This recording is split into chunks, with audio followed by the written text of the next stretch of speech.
Ég ekki á þessari jörð til þess að vera ósýnileg. Ég fæddist ekki til þess að vera hafnað. Mér var ekki gefið líf til þess að tilheyra einhverjum öðrum. Ég tilheyri sjálfri mér. Ég hef rödd. Og ég ætla að beita henni. Ég á mér drauma sem eiga það skilið að gleymast ekki. Ég á nafn. Og það ekki ónafngreind eða lítilfjörleg.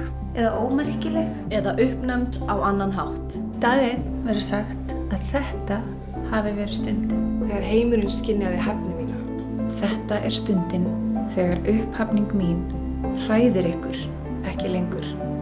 Þetta stundin þegar ég leyfi mér að vera undraverð. Þetta stundin þegar það að vera stelpa styrkur minn. Helgidómur minn ekki sársauki. Þetta stundin þegar heimurinn sér Að öll vandamálin hamla mér. Og ég lykillinn að lausn. Þetta stundin þegar stelpa Og stelpa. Og stelpa. Og 250 milljónir annarra stelpna. Segja hátt og snjallt. Að þetta sé okkar stund. Þetta mín stund. Þetta já, þetta stundin.